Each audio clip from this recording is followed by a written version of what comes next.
Lord be with you. And with your spirit. A reading from the Holy Gospel according to Luke.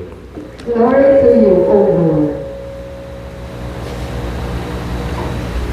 While some people were speaking about how the temple was adorned with costly stones and votive offerings, Jesus said, "All that you see here, the days will come when there will not be left a stone upon another stone that will not be thrown down."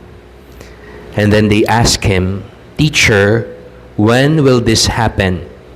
And what sign will there be when all these things are about to happen?" He answered, "See that you do not be deceived, for many will come in my name, saying, 'I am he,' and the time has come. Do not follow them. When you hear of wars and insurrections, do not be terrified, for such things must happen first, but it will not immediately be the end." And then he said to them, "Nation will rise against nation, kingdom against kingdom. There will be powerful earthquakes, famines, and plagues from place to place, and awesome sights and mighty signs will come from the sky. Before all this happens, however, they will seize and persecute you. They will hand you over to the synagogues and to prisons, and they will have you led before kings and governors because of my name. It will lead to your giving testimony. Remember, you are not to prepare your defense beforehand, for I myself shall give you a wisdom in speaking, that all your adversaries will be powerless to resist or refute. You will even be handed over by parents, brothers, relatives, and friends, and they will put some of you to death. You will be hated by all because of my name, but not a hair on your head will be destroyed. By your perseverance, you will secure your lives." My dear friends, the Gospel of the Lord. Praise to you, Lord Jesus Christ. Once again, good morning po sa inyong lahat. Pakigreet natin ang mga katabing good morning. A blessed Sunday to everyone. I hope we are in the best of our dispositions to listen to the Word of God today, 33rd Sunday in Ordinary Time. Sa mga araw-araw pong nagsisimba sa inyo or doing your daily Bible reading, yung pong mga nagdaang araw, the past days, the readings are more or less following the theme of endings. Yung mga pagbasa po, yung kanilang topic na pinag-uusapan, tungkol po sa katapusan. Why? Because next week, we will be celebrating your fiesta, Christ the King Sunday. So, this coming Thursday, magsisimula po ang ating Triduum. And on Sunday, it will be the solemnity of Christ, the King of the universe. When we are celebrating Christ the King, ibig pong sabihin, this is the last Sunday of the liturgical calendar. Kung sa atin po, na magtatapos siya ng December 31, sa simbahan, magtatapos yung kalendaryo tuwing Christ the King. And then, the next Sunday after Christ the King will already be Advent season. Magsisindi na ho tayo ng mga color purple at pink na kandila in preparation for the coming Christmas. Speaking of the holidays, marami po sa inyo niya na mamimili sa grocery. But when you get items from the shelf, ewan ko po kung kapareho ko kayo, but I usually check the expiration date. Amen? O kaya best before date. O kaya end of validity period. Pare-pareho lang po yan. Pero isa lang ang gustong sabihin.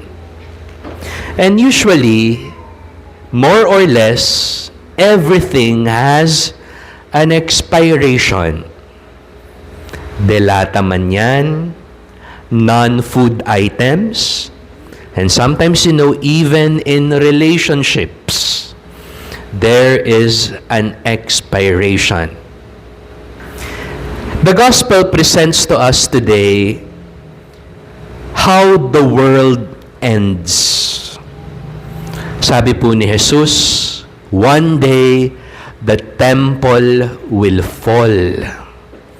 Parang sinasabi na darating ang panahon, magtatapos ang mundo. Kaya po kapag nanonood kayo ng pelikula, nakikita nyo to. Baka raw magkaroon ng napakalaking baha, lalamunin yung mundo, o kaya meron rin na mga naglalarawan na magkakaroon ng matinding lindol, at yung lindol yung magbabaon sa mundo. Or baka daw uulan ng mga bituin mula sa langit at sisirain ang lahat-lahat. We don't know how. We don't know when. But one thing is for sure.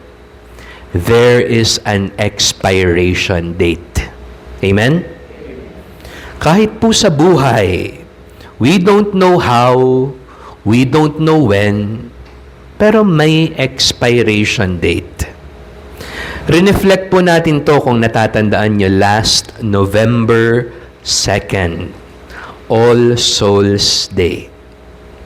But the question is this, Father, if the world ends, what could and what should we do? Kung totoo pong magtatapos din ang mundo, ano po kaya yung pwede naming gawin? I will give you 3 points for today. Hindi naman po ito yung 100% foolproof na gagawin nyo lamang. Pero some ideas on what should and could we do, knowing that the world has an expiration date. First point is this. This is not original sa akin, but this is from Stephen Covey. Nagsulat ng 7 Habits of Highly Effective Adults or Teens. Sabi po niya, begin with an end in mind. Ibig sabihin, mag-umpisa ka dun sa kung papaano mo nakikitang matatapos ito. Ibig sabihin, live by thinking that everything has an ending. And I believe when we are conscious of this, we can appreciate even the little things that many times we take for granted. Begin with an end in mind. Kapag po kasi marami tayong oras, tignan ho ninyo, kapag iniisip natin marami pang panahon, marami pang oportunidad, marami ka pang chances, sometimes, not all the time, we can fall into the temptation of taking things for granted. O kaya yung tinatawag nating procrastination. Dahil marami namang panahon, marami pang oras, marami pa namang oportunidad at chances, pwede natin hong sabihing mamaya na yan, bukas na lang siguro, meron pa naman next year, bata pa lang naman ako, marami pa naman akong opportunities. But when you are thinking with an end in mind, you get to appreciate even the little things. Amen? Second point is a Latin saying, carpe diem. Ibig sabihin, seize the day. Seize the moment. Huwag hong sayangin ang bawat panahon at bawat oras. Para pong ganito siyang mindset. Don't postpone what you can do today. Don't delay what matters.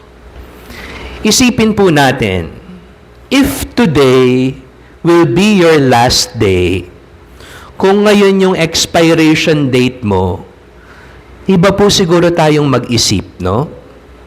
If today were your last day, how would you speak? What are the words that will come out of your mouth? Siguro po kung ako, alam ko ngayon na yung katapusan ko, 3 bagay lang ang sasabihin ko. Thank you, I love you, I forgive you. How would you show your love kung alam mo ngayon na yung katapusan? What are the contents of your prayer kung alam mo ngayon yung katapusan? Hindi mo na siguro hihingin yung extension. Alam mo nang matatapos. Pero para sa iba na lang siguro, sa mga mahal mo sa buhay, sa mga importante sa'yo. So see, if today were your last, how would you speak? How would you show your love? How would you pray?